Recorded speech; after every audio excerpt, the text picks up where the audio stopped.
Mais fondamentalement, ce qui m'importe, c'est vraiment ma conscience et l'amour pour mon pays. À Abidjan, la marche du Front commun, PDCI, PPA, CI, pour dénoncer l'injustice et le non-respect de la Constitution, a été rapidement réprimée par un important dispositif sécuritaire.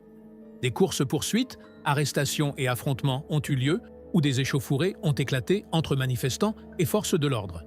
La police a utilisé des gaz lacrymogènes pour disperser les militants, avec plus de 50 personnes arrêtées dès 10 heures. Sous la pression de la rue, le président Ange Rasuelna annonce la dissolution du gouvernement, contraint d'agir après plusieurs jours consécutifs de manifestations à Madagascar. Malgré les barrages et la répression, les manifestants, criant « Liberté pour la Côte d'Ivoire », ont tenté de forcer le passage dans une ambiance très tendue.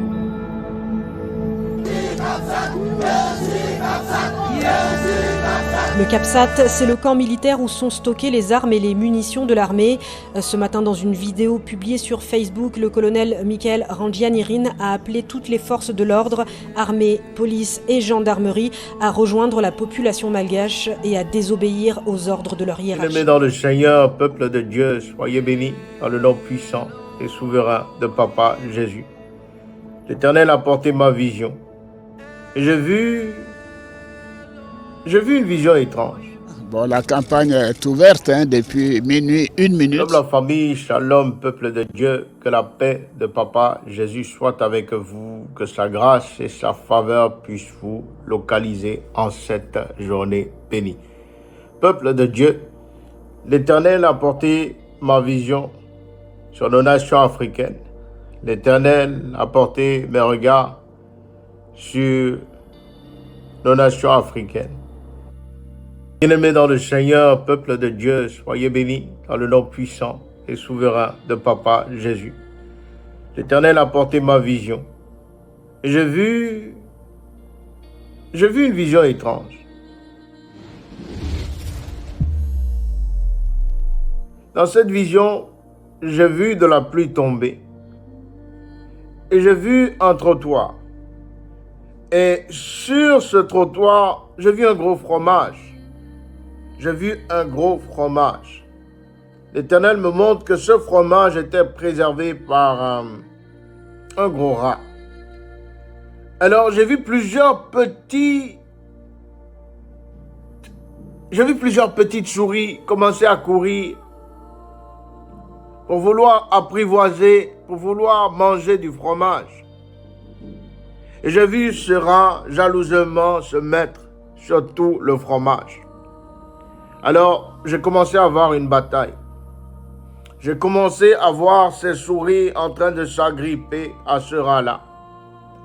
Et j'ai entendu, vois-tu, les choses que je prépare, les choses que je suis en train de préparer, viendront te faire face. Afin que tu saches que même ceux en qui tu as placé ta confiance, je les ferai détourner leur regard de toi, afin que ma justice seule s'installe devant ta face. Alors l'Éternel m'a dit ceci: vois-tu, fils, ce rat-là n'est nul autre que le tyran. Ce rat-là n'est nul autre que le tyran Alassane Ouattara. Et ce qu'il préserve n'est que le fruit de son vol sur ma nation. Alors je ferai en sorte, me dit l'Éternel, que non seulement les plans qu'il a préparés pour ce 4e mandat tombent, mais que la situation se renverse et que ceux en qui il a placé toute sa confiance se retournent contre lui. Alors l'Éternel me montre un ange qui apparaît devant la résidence présidentielle. Et je vois cet ange ouvrir un gros livre. Je comprends que l'Éternel me parle du livre de vie. Je lis jugement, je lis jugement, je lis encore jugement. Et Dieu me montre l'intérieur du palais présidentiel. Et je vois les murs en train de secouer. Je vois des documents en train d'être vite rangés. Je vois des personnes courir de partout. Et j'entends vengeance, vengeance, vengeance. Je vois un peuple qui entre dans ce palais-là. Un peuple qui est à la recherche de ce tyran. Alors je vois l'ange me montrer une vision. Et dans cette vision, je vois des corps habillés, venir déposer des armes devant cet ange. Je vois le drapeau de la paix être étalé devant ces corps habillés. Et l'Éternel me dit, vois-tu, ainsi j'ai parlé, ainsi je mettrai la paix sur ma nation. Et ceux-là même qui détiennent la possibilité d'agir par violence se tairont devant ma face. Et ceux-là même qui ont les armes pour tirer sur leurs frères, sur leurs sœurs, et ceux-là même qui ont les armes pour tirer sur leurs frères, sur leurs sœurs, je les ferai taire devant ma présence. Car oui, moi l'Éternel, j'ai parlé de paix. Alors je vois la première dame et je sens la vindicte populaire. Je vois la première dame. Je vois l'actuel président en train de courir, mais je vois une vague le ramener devant le peuple. Et je vois sa sentence être prononcée. Dieu me dit, soyons tranquilles. Car désormais devant ses pieds se tient l'alarme. Désormais devant ses pieds sonnent les 12 coups de minuit. Qu'il compte les heures, car je m'en viens. Qu'il compte les jours, car je suis là, me dit l'Éternel. Les Ivoiriens s'expriment. Ici, c'est la Côte d'Ivoire. Nous sommes des Ivoiriens, les fils du pays. Vous voyez ce qui nous arrive aujourd'hui, on a tous les problèmes. Les Ivoiriens ne mangent pas, ça meurt. Tout le monde est dans les débarras. Le village, ça meurt. Nos parents sont frères, sont en prison. On arrête les gens. Pourquoi? Nous sommes des Ivoiriens, on n'est pas chez nous. Ici, ce n'est pas notre pays. Ou bien la France, là, c'est comme ça, c'est pas quand la France a marché, il y a la Macron a frappé quelqu'un. Macron a tué quelqu'un. Ici, c'est pas notre pays. Donc, on n'est pas libre de parler. Et puis, on nous arrête. Pourquoi? Vous voyez les Français, vous voyez, c'est normal? Est-ce que c'est normal la France? Macron, est-ce que c'est normal, Macron? Macron, est-ce que c'est normal? Tu as assis en France, on nous tue dans notre pays, est-ce que c'est normal? Moi, je veux dire que ouais, c'est la Côte d'Ivoire. Ici, il paraît d'origine. Pourquoi? Je sais pas. On a fait quoi? On a fait quoi? On a fait quoi? On a travaillé, puis nous fait du mal. On peut marcher dans notre propre pays, on a fait. Là, ça va meurt. Macron, là, ça va meurt. On peut plus ça, on est 4 mandats, ça suffit. J'entends changement, j'entends liberté. J'entends changement et j'entends liberté. L'Éternel porte mon regard sur la résidence de l'actuel tyran de la Côte d'Ivoire, Alassane Ouattara. Alors j'aimerais dire quelque chose à ce président. L'horloge a sonné minuit. L'horloge a sonné minuit. Et sur cette horloge-là, sur ce cadran-là, il y a un ange qui vient d'apparaître devant sa résidence. L'Éternel me parle de cet homme et me dit que ce jugement servira d'exemple. L'Éternel me parle de cet homme et me dit que l'heure a sonné. Je vois une horloge devant la présidence. Ce que ce tyran ne sait pas et qu'il va savoir aujourd'hui, c'est que les mêmes personnes avec qui il a marché sont en train de s'apprêter à l'abandonner. C'est que les mêmes personnes sur qui il compte sont en train de s'apprêter à se détourner de lui. Et j'ai vu l'ange qui est venu annoncer la malédiction sur ce tyran. J'ai vu cet ange confronter un à un chacun de ses corps et j'ai vu des armes être déposées. J'ai vu un drapeau blanc devant cet ange et j'ai lu association. L'Éternel me dit ceci, peuple de Dieu, que le vent dans lequel il place l'actuel tyran de la Côte d'Ivoire, le vent dans lequel il place Alassane Ouattara, c'est un vent où il ne comprendra absolument rien. Car j'ai vu une foule venir et se joindre à ses corps habillés. J'ai vu une foule à l'image de Madagascar célébrer l'amour des corps habillés pour leur peuple. J'ai entendu victoire. J'ai regardé ce matin un film sur l'évolution de la Côte d'Ivoire de 1960 jusqu'à 2015. Nous voyons par ce film que je demande à tout le monde de regarder. Vous verrez comment la Côte d'Ivoire a augmenté graduellement jusqu'en 1978. Ensuite, la chute a commencé. J'ai entendu victoire. J'ai vu les menottes encore être placées. Et j'ai questionné l'Éternel qui m'a envoyé dans le jugement céleste de cet homme. Alors, j'ai entendu, je regrette. Peuple, je regrette. Peuple, je regrette. Mais l'Éternel me dit que l'heure a déjà sonné. L'Éternel me dit que ce tyran a jugé bon d'écouter les sentiments de son cœur au détriment de la voix du peuple, alors que son jugement est en train de fleurir, telle une graine que cet homme a plantée pour sa propre malédiction.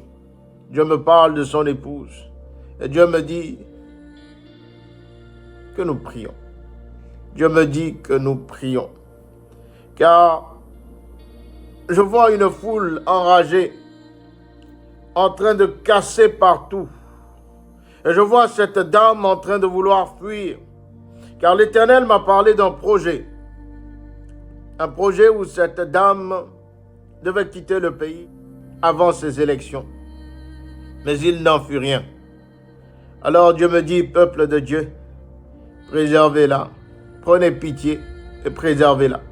Mais je la vois pleurer. Je la vois pleurer. Et je vois devant ses yeux défiler les choses dans les ténèbres auxquelles elle s'est associée. L'Éternel me dit, tenez-vous bien, car je la confronterai. Mais prenez garde à ne point la toucher, car je la confronterai. Mais prenez garde à ne point la toucher. Alors Dieu me rappelle encore ses promesses sur le peuple de la Côte d'Ivoire. Dieu me dit que ses anges sont prêts. Dieu me dit que ses anges sont engagés. Et Dieu me dit que le drapeau de la paix flotte au-dessus de la nation ivoirienne et que ce combat-là n'est réellement pas un combat d'homme à homme, mais bien un combat de Dieu à ce tyran. Je prie, peuple de Dieu, que dans la force et la foi que l'Éternel nous a donnée, que nous restons sereins, que nous nous approchons de toute situation avec sérénité, avec prière, avec jeûne, avec obéissance, afin que l'Éternel accomplisse ce qu'il doit accomplir. Bien-aimés dans le Seigneur, je reviendrai dans les prochains jours pour donner davantage de détails sur certaines choses dont l'Éternel est en train de me parler. Je vois une grâce particulière descendre et environner le peuple ivoirien. Je vois une grâce particulière descendre sur nos nations. Et j'entends réjouissance. J'entends réjouissance. La victoire est de notre côté, peuple de Dieu. Je dis que ça suffit. Terminé.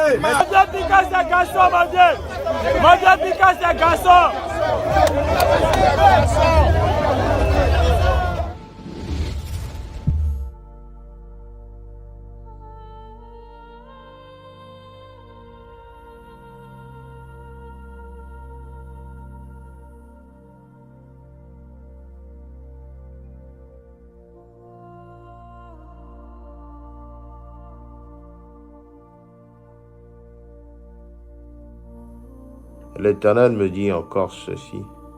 Bien-aimé dans le Seigneur, il y a des tensions politiques qui sont en train de venir vers Madagascar.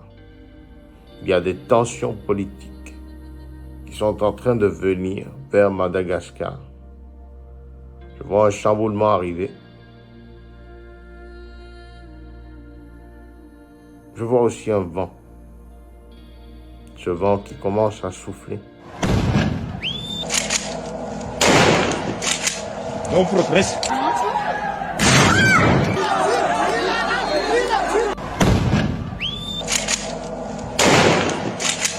On progresse.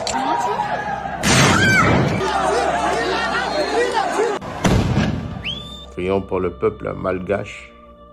J'entends attention. Je vois un vent souffler au nord. Je vois un vent souffler au sud. Je vois un vent souffler à l'est et un vent souffler à l'ouest. C'est le moment pour nous de prendre nos responsabilités pour sauver le pays. Militaires, policiers, gendarmes, unissons-nous. Empêchez les avions de quitter le territoire. Et pour ceux qui ne vont pas nous rejoindre ici au camp, N'acceptez pas les ordres des chefs de tirer sur vos amis. Fermez votre portail, n'écoutez plus les ordres des chefs, mais attendez nos instructions. Après l'appel des militaires du CAPSAT, de nombreuses personnes ont laissé exploser leur joie dans les rues d'Antananarive devant des militaires indifférents. Écoutez-moi très bien. Ce temps est arrivé. Ce temps est arrivé.